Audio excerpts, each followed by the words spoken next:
So what does it mean when we say an object is stiff? Okay, when we say an object is stiff, we can say that it strongly resists deformation in response to an applied force. Okay, now let me just give an example to make it easier to understand. If we talk about plasticine, you can do a gentle press or you do a gentle stretch, the plasticine will experience a great deformation, a great change of shape. Okay, but let's say if we talk about a piece of titanium, let's say titanium, then if you press very hard, no matter how hard you press, how hard you stretch using your hand, okay, you stretch or you press, you see that there's little to nearly zero change of shape. So titanium is a stiff object because you will not see great deformation due to your force applied. Okay, but plasticine, it's not a stiff object because you apply a bit of force, you already see there's a strong deformation that occurs. Okay, so that's a rough idea regarding stiff. Okay, you can measure stiff using two different quantity. One is the Young's modulus. This is a very important quantity for this chapter. Another quantity that we can use is stiffness. Stiffness, the symbol is K. K here actually is the same as the Hooke's law K, which is the spring constant or the force constant that you have learned before. Okay, so if we say that an object has a high stiffness, then it has a greater K. Okay, so but never mind, we go through each one by one. First one, let's start with Young's modulus first. Young's is a person's name, so that's why there's an apostrophe S. So Young's modulus symbol is Y. So Young's modulus is equals to the stress that you learned in the first video divided by the strain that you also learned in the first video. Okay, so stress divided by strain, you get this value, which is the Young's modulus. We know that stress here is force divided by area. This is what we learned in the first video, whereas the strain is the change of length divided by the original length. So if you plug these two equations into our main equation for Young's modulus, you see a new equation that is force divided by area divided by the change of length divided by the original length. So this is the way for us to determine the Young's modulus for an object. Okay, so Young's modulus does not depend on the type of material. Young's modulus depends on the type of material. It does not depend on the length, the weight, or the shape of the material. What is this trying to say here is, let's say I have a piece of titanium block, once again titanium block. If I shape it into a cylinder and I measure the Young's modulus, I will get the same value as a titanium that is shaped as a sphere.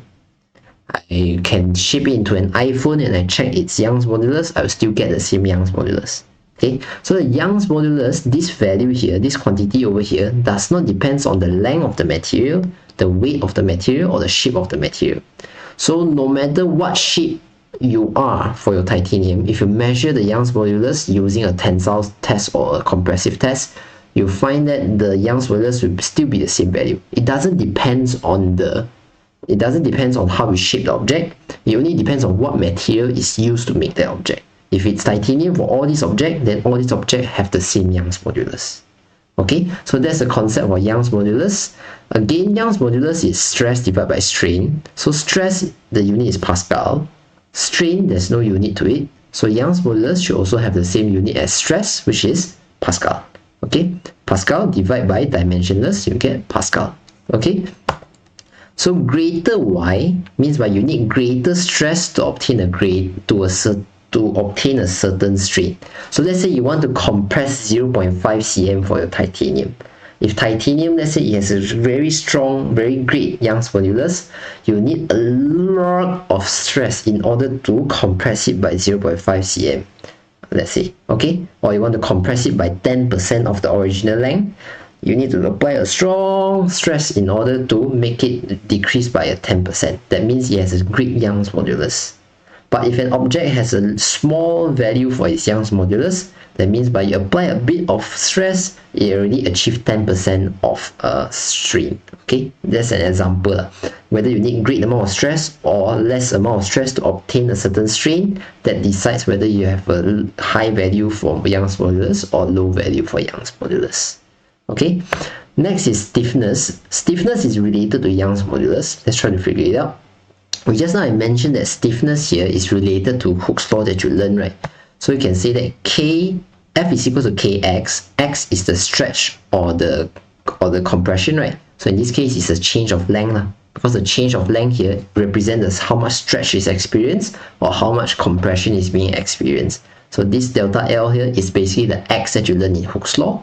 So we rearrange this Hooke's law equation, then you get that the stiffness or the spring constant or the force constant is equals to F, the force applied, divided by the amount of stretch or the amount of compression that the object experienced.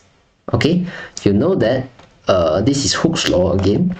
You know that F here can be replaced by stress multiplied by area. The change in length over here can be replaced by the strain multiplied by the original length. So now you can make your equation change to become stress multiplied by area. Just shift this area to the left hand side.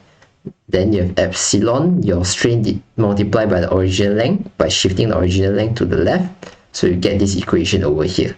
Okay, you can see that this is stress, this is strain. Stress divided by strain, we learned earlier that stress divided by strain is just Young's modulus. So we can continue to modify this equation to become stiffness is just equals to Young's modulus multiplied by the area of the material divided by the original length. So this is how we obtain the stiffness of an object.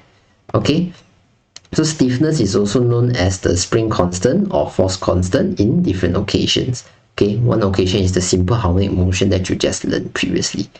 Okay, so both K and Y, they are directly proportional to each other. That's why both of them are used to measure stiff. If an object has a great Young's modulus, it will definitely has a great K as well. If an object has a low Young's modulus, it will have a smaller K as well. So they are directly proportional, so they are both used to measure the stiffness of an object. Again, greater Young's modulus, greater stiffness. Lower Young's modulus, lower stiffness, less stiff. Okay, so that's it. That's the idea of what does it mean when we say an object is stiff.